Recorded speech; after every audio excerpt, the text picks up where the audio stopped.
¿Y qué dirías de el trabajo que realizas? ¿Tiene que ver con la semblanza de él, el que publicas en el libro? Hay dos trabajos. Uno es una semblanza, digamos, donde trato de rescatar, porque digamos la idea, bueno, justamente era rescatar no solo la tradición escrita, sino la riqueza de la tradición oral de él, o sea, el legado escrito, siendo fabuloso, es una mínima parte de todo lo que era él. Él, digamos, era un gestor espontáneo de ideas permanentemente. ¿Y ese rasgo te parecería el que más destacarías o algún otro?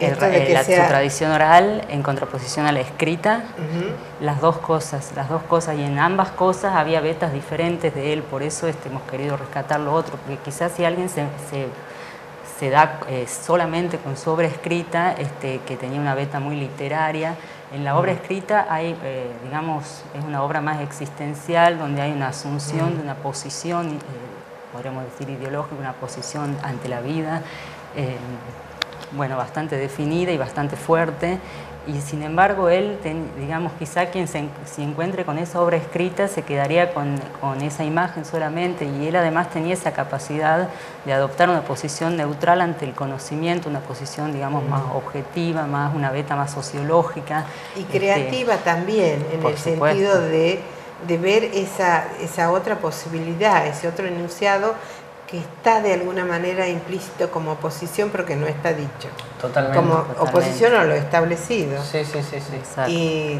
es interesante esto. Por eso, claro, una persona a la que valía la pena escuchar, porque nunca decía lo mismo, digamos así. Es como que estaba pensando en voz alta. Generalmente uno lo que hace habitualmente es repetir lo que ya pensó o lo que ni siquiera pensó, sino que se lo han dicho y lo repite. Él realmente no podía dejar de pensar, digamos. Mientras discurría su pensamiento, iba generando ideas nuevas, era increíble. Por eso yo nunca me cansé ni me hubiera cansado de seguir escuchándolo. Porque realmente se manejaba en un campo de las posibilidades alternativas a los hechos, alternativas a las frases, como vos decís. Y además cualquier situación podía despertar, hasta la más cotidiana y aparentemente insignificante, podía despertar su secuencia, digamos, de pensamiento, porque estaba ligado uno con otro. Totalmente. O sea, el motor funcionando permanentemente. Totalmente. Bueno, en ese sentido, yo me acuerdo que vos la vez pasada rescataste sus ensayos sobre las bicicletas, que tienen mucha difusión por internet, se lo reprodujo muchas veces en distintos lados, o sobre la máquina de escribir, pero podía ser el vaso de agua que está aquí y la estructura del vidrio. A veces, yo creo que te conté una anécdota también de los carteles en la facultad que anunciaban. Y, por ejemplo, una era que era un cartel en la década del 90. Yo cursé en el 95, en el 96 con él, ¿no? Entonces era una época muy individualista, muy consumista, y eso era parte no solo de lo que se hacía, sino de lo que se decía, ¿no? Esos eran un poco los discursos circulantes, ¿no? Y entonces había un cartel que yo no llegué a ver y que apelaba al valor de la solidaridad, buscando que la gente haga algo, supongamos una donación de algo. Entonces él lo que comentó en clase, habrá brevemente de ese cartel antes de que empiece la clase en realidad, los que ya estábamos ahí, es que esa propaganda no iba a funcionar porque apelaba a valores que no estaban vigentes. Es decir, que la publicidad para funcionar... Era una mirada muy realista. Sí, claro. Tenía un realismo muy fuerte y a veces con mucha ironía. No era el caso de este ejemplo. Él no estaba muy contento con la sociedad en la que vivía. Pero, claro, como que la publicidad para funcionar tiene que apelar a valores vigentes y estirarlo hacia el producto que uno quiere vender, sea hacer algo, comprar algo, pero no apelar a valores que no tienen ningún peso social, ¿no? Sí, lo decía, evidentemente lo sentía como crítica. Sí. Podemos, porque alguien que escuche puede decir, bueno, pero la solidaridad está en la sociedad. Bueno, sí, está. Ahora lo está. Él estaba apelando que hubiera más solidaridad. Sí, claro. Estaba la crítica implícita en esto. Claro. Y claro, no era una crítica moral, digamos, en el fondo. La moralidad estaba en él. La crítica era como decir, bueno, ¿cómo funciona la publicidad? Porque por algo las publicidades, digamos, con acierto, ¿no? Nos venden el auto espectacular, el estatus de estar con la chica bella al lado. Es decir, apelan a valores que supuestamente son deseos inconscientes o no tan inconscientes de las personas, digamos. A veces no tan inconscientes.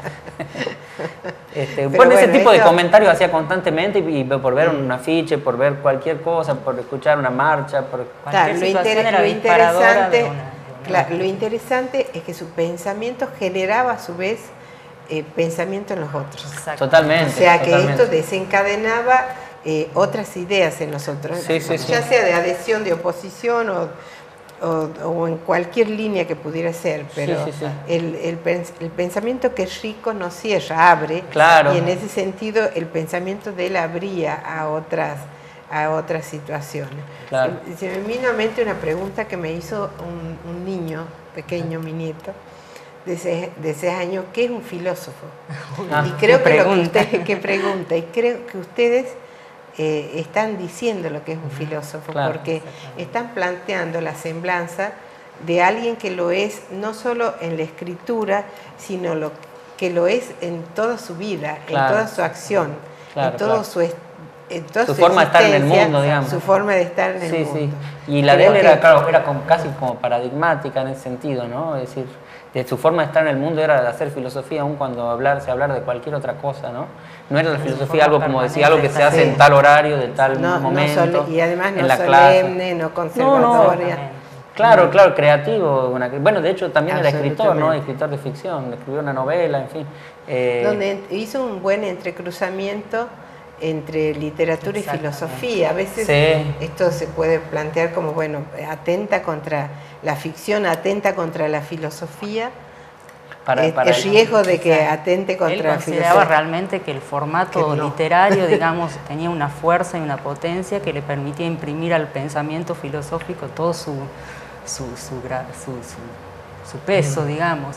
Y eso es lo que él lograba, me parece. O sea, creo que quizá uno de sus principales dones tenía que ver con el decir, el cómo lo decía, digamos, cómo llegaba a transmitir una idea, porque podía transformar una idea que en realidad tal vez en sí misma no era algo que no se haya escuchado nunca, pero el modo en que lo decía llevaba que uno vislumbre de esa idea todo su peso, toda su riqueza. Sí, eso se nota también cuando uno lee los artículos que están escritos por él. Parece, el que lo ha conocido, parece escuchar el modo de, su voz y su forma de expresarse, ¿no?